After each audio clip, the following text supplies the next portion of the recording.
नमस्कार, न्यूज 18 मध्य प्रदेश छत्तीसगढ़ देख रहे हैं आप। बड़ी खबर भोपाल से है। मुख्यमंत्री ने बैठक में कई निर्देश दिए हैं। ऑक्सीजन आपूर्ति पर बात हुई है। ये जानकारी सीएम शिवराज ने दी है। नवीन जिंदल से ऑक्सीजन पर बात हुई है। जिंदल ऑक्सीजन की आपूर्ति में मदद करेंगे। डीआरडीओ भी ऑक्सीजन की आपूर्ति में मदद करेगा। इंजेक्शन की कालाबाजारी पर रासुका लगाएं। गलत जानकारी फैलाने पर बेहद सख्त कार्रवाई होगी। इंजेक्शन और ऑक्सीजन पर गलत जानकारी ना फैलाएं। वैक्सीनेशन के काम में तेजी लाई जाए।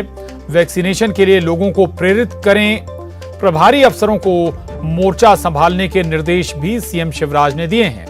इतना नहीं, कोरोना कर्फ्यू के सकारात्मक परिणाम मिले हैं। ये बात भी सीएम शिवराज ने कही। पॉजिटिव केस में स्थिरता आई है। कोरोना कर्फ्यू में जनता ने साथ दिया है और कर्फ्यू बनाए रखने से संक्रमण की चेन टूटेगी। तो सीएम शिवराज ने जानकारी भी दी है बैठक के बाद, और उन्होंने ये भी बताया है कि क्या कुछ फायदा कोरोना कर्फ्यू के हुए हैं। ऑक्सीजन आपूर्ति को लेकर भी उन्होंने बताया कि नवीन जिंदल से उनकी बात हुई है और नवीन जिंदल ऑक्सीजन आपूर्ति में मदद करेंगे। मनोज राठौर हमारे साथ जुड़ गए हैं। मनोज, कई जानकारियां सीएम शिवराज ने इसके बाद दी हैं। महत्वपूर्ण है ये कि ऑक्सीजन की आपूर्ति पर भी वो बता रहे हैं कि बातचीत हुई है नवीन जिंदल से। इसके अलावा कोरोना कर्फ्यू का भी सकारात्मक पहलू देखने को मिला है। मनोज। बिल्कुल प्रशांत, क्योंकि ऑक्सीजन की कमी लगातार मध्य प्रदेश में देखी जा रही है। लगातार जो ऑक्सीजन के लिए जो सप्लाई के लिए जगह चिन्हित की गई है गोविंदपुरा में, वहां पर भी लंबी लंबी कतारें गाड़ियों की देखी जा रही। तो ऐसे में किल्लत तो है। यही कारण है कि सरकार के पास क्योंकि खुद का कोई प्लांट मध्य प्रदेश में ऑक्सीजन का नहीं है। हालांकि अभी कल ही कुछ जिलों में प्लांट को शुरू किया गया है और आगे भी सरकार की कोशिश है कि दूसरे जिलों में प्लांट जो है ऑक्सीजन के शुरू हो जाए, ताकि जो पूर्ति है उसको पूरा किया जा सके। तो सरकार के पास अभी फिलहाल कोई ऑप्शन नहीं है। यही कारण है कि सरकार अब जो है दूसरे राज्यों पर डिपेंड है लगातार, चाहे वो बिना रिफाइनरी का मामला हो वहां पर भी, क्योंकि ऑक्सीजन का परिवहन नहीं किया जा सकता है। और यही कारण है कि वहीं पर अब 1000 बेड वाला जो है अस्पताल वहां पर तैयार किया जा रहा है। भूपेंद्र सिंह को इसकी जिम्मेदारी दी गई है। इसी तरीके से लगातार बड़े जो मालिक है कंपनियों के, उनसे लगातार संपर्क किया जा रहा है। नवीन जिंदल से आज बातचीत की, वहां से भी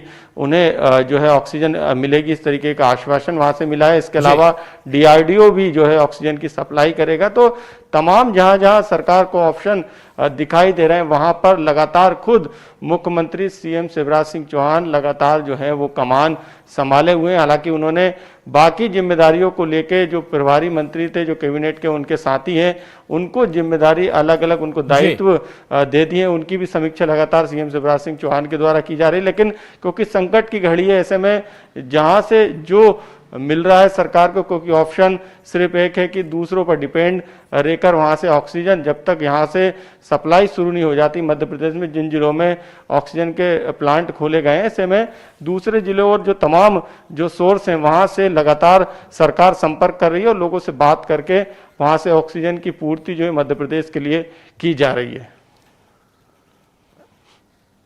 बिल्कुल बिल्कुल। एक और जो महत्वपूर्ण बात है वो अफवाहों से कई बार पैनिक हो जाता है। लोग डर में, भय में जीने लगते हैं। एक तो ये कि अफवाहें ना फैलाई जाएं, इस पर भी संज्ञान लिया गया है। दूसरी बात, इंजेक्शन की कालाबाजारी को लेकर भी बेहद सख्त रासुका लगाए जाने की बात अब सीएम शिवराज ने कही है। स्वाभाविक है कि ऐसे कड़े कदम के बाद कुछ राहत मिलेगी इस कालाबाजारी पर।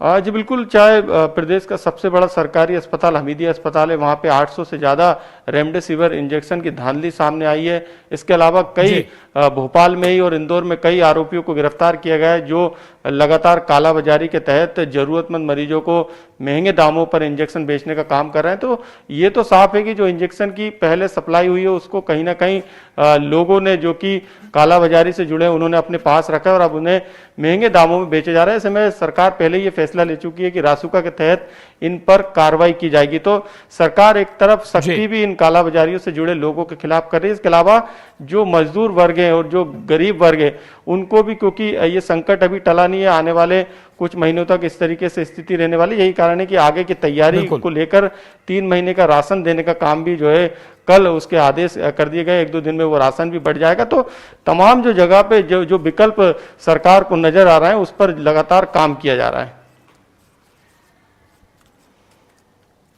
बिल्कुल, बहुत शुक्रिया मनोज आपका इस पूरी जानकारी के लिए। और अब अगली खबर, बड़ी खबर छत्तीसगढ़ से है। छत्तीसगढ़ में 12वीं की परीक्षा स्थगित कर दी गई है।